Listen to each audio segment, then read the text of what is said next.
नमस्कार दोस्तों। आप लोगों ने देखा होगा या सुना होगा या एहसास किया होगा कि जब किसी की राशि में शनि का प्रवेश होता है तो लोग शनि की दृष्टि से बचने के लिए अनेक उपाय करते हैं कि उनके ऊपर शनि देव का प्रकोप का कोई प्रभाव ना हो। जैसे शनि मंदिर में तेल का दीपक जलाना, शनिवार को शनि देव में तेल चढ़ाना। और आपने यह भी सुना होगा या शायद शनि देव के दर्शन करने महाराष्ट्र के शनि सिंगड़ापुर गए भी होंगे। वहां आपने देखा होगा कि लोग शनि देव में तेल चढ़ाते हैं। पर क्यों? शनिवार के दिन लोग हनुमान जी का पाठ, सुंदरकांड आदि भी करते हैं।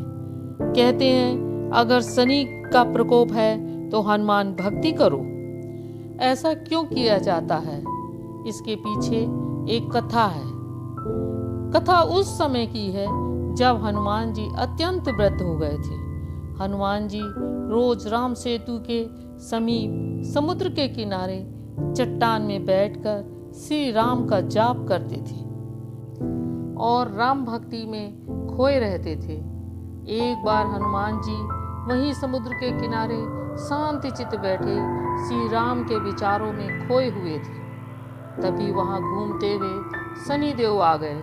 शनि देव ने देखा कि मेरी आहट सुनकर भी इस बानर ने मेरी तरफ ध्यान नहीं दिया और पूरी तरह से शांत बैठा हुआ है। बानर को इस तरह निडर देखकर शनि देव को क्रोध आ गया। शनि देव को अपनी शक्ति और प्रभाव का बहुत घमंड था, इसलिए उन्होंने अशिष्टता से हनुमान जी से कहा, अरे ओ बानर, तू कौन है और यहाँ क्या कर रहा है? हनुमान जी ने शांति से उत्तर दिया, मैं श्री राम का सेवक हनुमान हूँ और इस समय अपने प्रभु श्री राम के ध्यान में खोया हूँ। तुम कौन हो? शनि देव ने अशिष्टता पूर्वक जवाब दिया, मैं सूर्य का परम प्रतापी और तेजस्वी पुत्र शनि हूँ। मेरे आने की आहट सुनने मात्र से अच्छे योद्धा मेरे आगे से हट जाते हैं, किंतु तूने मेरा अनादर किया। ना तू मुझसे डरा और ना तूने मेरे लिए रास्ता छोड़ा। हनुमान जी ने विनय पूर्वक उत्तर दिया, आप वास्तव में महान प्रतापी हैं, लेकिन मैं इस समय वृद्ध हो गया हूँ और अपने प्रभु श्री राम के अतिरिक्त किसी और विषय में विचार नहीं करना चाहता, इसलिए मुझे क्षमा करें। आप यहाँ से चले जाएं और मेरा ध्यान में व्यवधान न डालें। शनि देव ने हनुमान जी की विनम्रता को उनकी कमजोरी समझ लिया और कहने लगे, मैं जहाँ जाता हूँ वहाँ मैं अपने आने का प्रभाव अवश्य छोड़ता हूँ। आया हूँ तो ऐसे नहीं जाऊंगा। शनि देव ने हनुमान जी से कहा, उठकर मेरे साथ युद्ध करो। इतना कहने के बाद शनि देव ने अभद्रता पूर्वक हनुमान जी का हाथ पकड़कर खड़ा करने का प्रयास किया। हनुमान जी ने उनका हाथ झटक दिया और मन ही मन में सोचने लगे कि ये ऐसे नहीं मानेगा। बस फिर क्या, हनुमान जी ने अपनी पूंछ बढ़ाकर शनि देव को लपेटना शुरू किया और अपनी पूंछ से इतना कस लिया कि शनि देव पूंछ पकड़कर झटपटाने लगे। शनि देव ने अपने प्राण संकट में देखकर गिड़गिड़ाते हुए छोड़ने के लिए पुकारने लगे।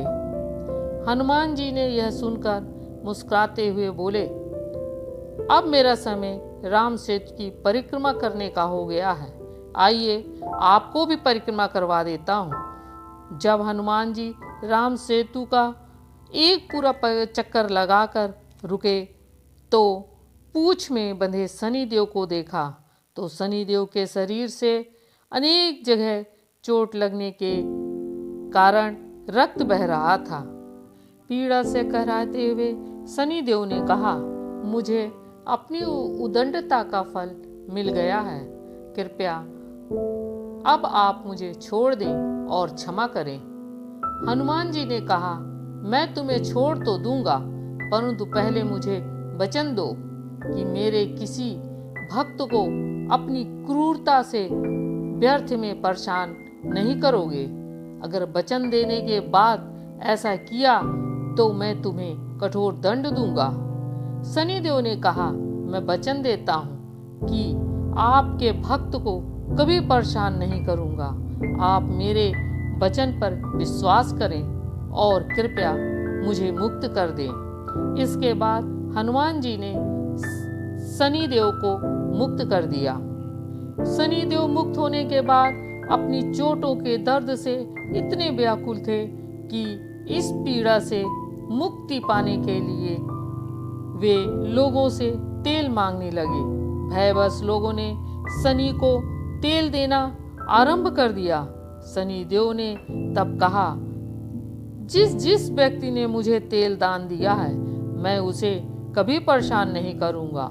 आगे भी जो व्यक्ति शनिवार के दिन मुझे तेल देगा या चढ़ाएगा, उस पर मेरी कृपा हमेशा बनी रहेगी। तब से शनिवार के दिन शनिदेव के ऊपर तेल चढ़ाया जाने लगा।